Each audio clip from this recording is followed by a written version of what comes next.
SG Consultancy Services. Study MBBS in Russia, Philippines, Uzbekistan.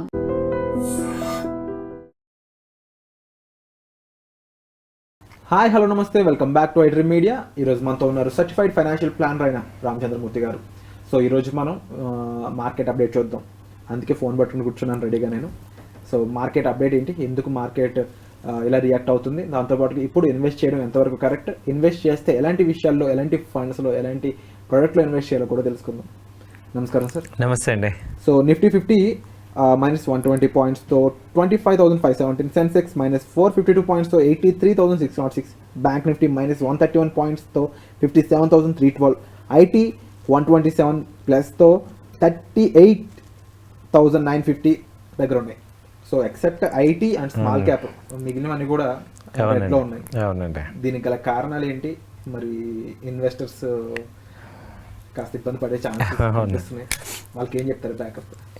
Just ఇదేమి ఇప్పుడు market ఇవాళ సెన్సెక్స్ కానీ నిఫ్టీ కానీ 130 పాయింట్స్ నిఫ్టీ డౌన్ అయిందండి. దీనికి రీజన్ ఏంటంటే పెద్ద సీరియస్ రీజన్స్ ఏం లేవు, జస్ట్ ప్రాఫిట్ బుకింగ్ అయింది హై లెవెల్స్లో. అయితే ఏంటంటే ఇప్పుడు జూలై ఎక్స్పైరీ, ఇప్పుడు జూన్ ఎక్స్పైరీ అయిపోయింది, ఇప్పుడు జూలై తీసుకుంటే ఈ లాస్ట్ ఎప్పుడు చూసినా కూడా జూన్, జూలై, ఆగస్టు మంచి ట్రెండింగ్, పాజిటివ్ ట్రెండింగ్ మార్కెట్స్ అనమాట. సో ఆగస్ట్, సెప్టెంబర్ వరకు కూడా మార్కెట్ పాజిటివ్గానే ఉంటుంది. ఈ టైంలో ఏంటంటే మనం క్వాలిటీ స్టాక్స్ని మంచి సెలెక్టివ్గా, క్వాలిటీ స్టాక్స్ ఫండమెంటల్గా స్ట్రాంగ్ ఉన్న స్టాక్స్ని ఇన్వెస్ట్ చేస్తే మంచి రిటర్న్స్ వస్తాయి. అలాగే ఇప్పుడు by and dips strategy follow అవ్వాలి. అంటే డౌన్ అయినప్పుడు బై చేయండి, షార్ట్ సెల్లింగ్ చేయొద్దు, అడ్వైజబుల్ కాదు. బై అండ్ డిప్స్ బెటర్ అనమాట. సో మంచి అసెట్ క్రియేట్ చేసుకోవటానికి నెక్స్ట్ ఇప్పుడు ఈ నెలలో ఏంటంటే క్వార్టర్లీ రిజల్ట్స్ అన్నీ వస్తుంటాయి. సో ఆ ఇన్ఫర్మేషన్ తీసుకోండి, ఏ రోజు ఏ కంపెనీస్ రిజల్ట్స్ వస్తున్నాయి ఏంటి అనేది ఇన్ఫర్మేషన్ తీసుకొని ఆ కంపెనీస్లో కనుక మంచి రిజల్ట్ వచ్చాక అనాలిసిస్ చేసుకొని నెక్స్ట్ క్వార్టర్ వరకు ఇన్వెస్ట్ చేసుకుంటే మంచి ప్రాఫిట్స్ వచ్చే ఛాన్సెస్ ఉన్నాయి. సో ఇలా చేసుకోవచ్చు.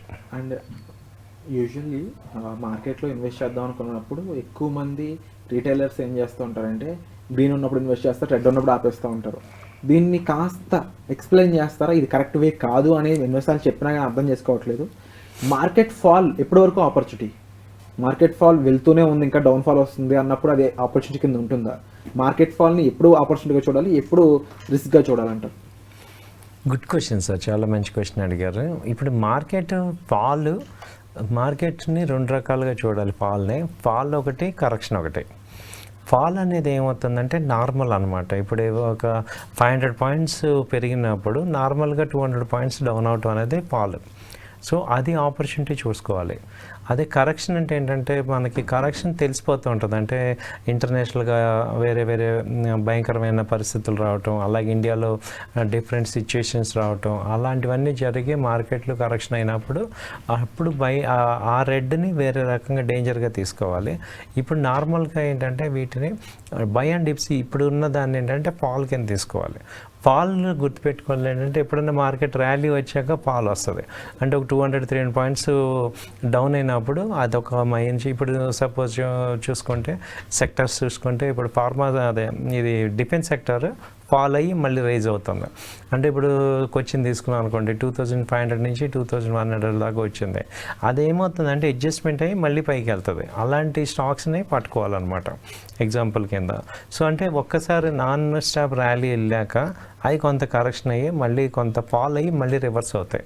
ఇప్పుడు బిఎస్సీ ఉంది, మొన్నటి దాకా ర్యాలీ వచ్చింది, 3000 దాకా వచ్చింది. ఇప్పుడు మళ్ళీ 26-27 ఆ రేంజ్కి వచ్చింది. 27 ఆ రేంజ్లో మళ్ళీ ఇన్వెస్ట్ చేసుకుంటే అంటే బాగా డౌన్ అయ్యాక మళ్ళీ రివర్స్. మొన్న చూడండి ఇండిగో వచ్చింది, అది ఎంత ఏంటంటే దాదాపు 500 పాయింట్స్ డౌన్ అయ్యి మళ్ళీ అక్కడ బయింగ్ చేయడం వల్ల వాళ్ళు మళ్ళీ రికవర్ వచ్చింది. సో అలా క్వాలిటీ స్టాక్స్ అంటే టాప్ 200 కంపెనీస్లో బాగా పెరిగి డౌన్ అయినప్పుడు మళ్ళీ ఇన్వెస్ట్ చేసుకుంటే మంచి అసెట్ కానీ మంచి రిజల్ట్ రిటర్న్స్ వస్తాయి. Wonderful sir.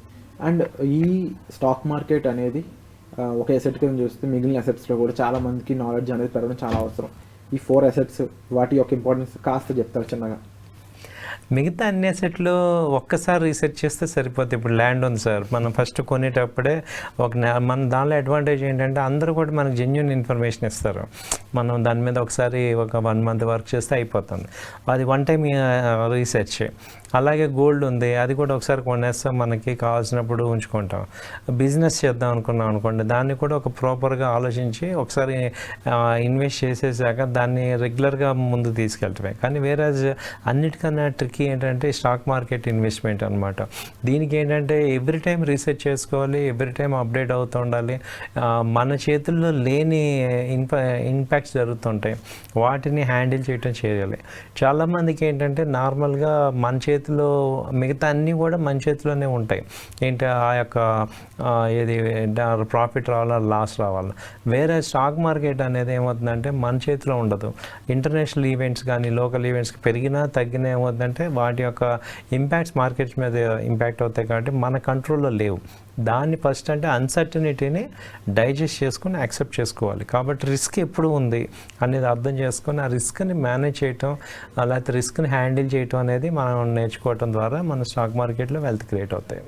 ఇప్పుడు వేరే చోటికి ఇక్కడికి మేజర్ డిఫరెన్స్ రిస్క్ హ్యాండ్లింగ్, అది మనం పర్ఫెక్ట్ అవ్వాలి. రీటైలర్స్కి ఏం చెప్తారు సార్? ముఖ్యంగా వాళ్ళు ఫండ్స్ ఎలా అక్యుములేట్ చేసుకోవాలి, అక్యుములేట్ చేసుకున్న ఫస్ట్ ఎలా ఇన్వెస్ట్ చేయాలి, ఇన్వెస్ట్ చేస్తే ఎలాంటి జాగ్రత్తలు తీసుకోవాలి? రీటైల్ ఇన్వెస్టర్స్కి నేను చెప్పేది ఏంటంటే స్టాక్ మార్కెట్లో ఎవరైతే వస్తారో వాళ్ళందరూ ఒక 20 years పీరియడ్ అని పెట్టుకోవాలి.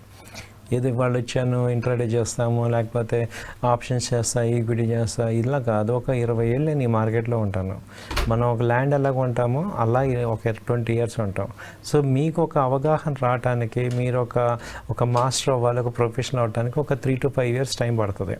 సో దీనిలో మిస్టేక్స్ అవుతుంటాయి, యాక్సెప్ట్ చేయండి. ఆ మిస్టేక్స్ ఏంటంటే విపరీతమైన లాసెస్ అవ్వద్దు, అవుతుంటాయి ఒక్కోసారి, మనం అనుకున్నట్టు జరగవు. బట్ ఆ మనీ ఏదైతే ఉందో ఆ మనీ స్పెసిఫిక్గా దీనికోసం అంటే సపరేట్గా పెట్టుకోండి. మీ రెగ్యులర్ ఇన్కమ్ని డిస్టర్బ్ చేసుకోవద్దు దీంతో. అలాగే చాలామంది ఏమంటారంటే మేము జాబ్ మానేసి దీనిలోకి వద్దామని ఉంది, ఏం చేయాలి? అలాంటి వాళ్ళు ఏంటంటే ప్రాపర్ ట్రైనింగ్ కావాలి, ప్రాపర్ టెక్నికల్ అనాలిసిస్లో, ఫండమెంటల్ అనాలిసిస్లో స్ట్రాంగ్ అవ్వండి.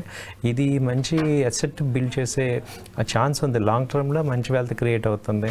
ఆల్రెడీ మనం చాలామంది చూసాం వెల్త్ క్రియేట్ అయిన వాళ్ళని. అలా అవ్వాలి అంటే దానికి తగ్గ మెంటల్గా స్ట్రాంగ్నెస్, ఎలిజిబిలిటీ పెట్టుకోవాలన్నమాట. వాటికి నాలెడ్జ్ ఇంపార్టెంట్, పేషెన్స్, ఒక పాజిటివ్ ఎన్విరాన్మెంట్తో ఉండాలి. అంటే మార్కెట్స్ క్రాష్ అవుతున్నప్పుడు తక్కువ రేట్లు దొరుకుతాయి కాబట్టి అక్కడ కొనే కెపాసిటీ ఉండాలి మెంటల్గా, అలాగే ఫైనాన్షియల్గా కూడా. ఈ 2 రకాలుగా ఉంచుకొని మనకి రైజ్ అవుతున్నప్పుడు చాలామంది రీటైలర్స్ ఏంటంటే రైజింగ్లో కొంటాం, తగ్గిపోతున్నప్పుడేమో సెల్ చేసేస్తాం. ఆ యాటిట్యూడ్ నుంచి బయటికి రావాలి. సో లాంగ్ టర్మ్ ఒక 20 years అనేది మనం పెట్టుకుంటే మంచి వెల్త్ క్రియేట్ చేసుకోవచ్చు. Wonderful sir, and thank you so much for the information sir. ముఖ్యంగా స్టాక్ మార్కెట్లో ఇన్వెస్ట్మెంట్స్ చేసే ముందు జాగ్రత్తలు తీసుకోండి. తప్పకుండా ఈ ఎపిసోడ్కి సంబంధించిన ఇన్ఫర్మేషన్ మీకు ఎలా అనిపించిందో కామెంట్ సెక్షన్లో మీ అభిప్రాయం కూడా మెన్షన్ చేయండి. Thank you so much.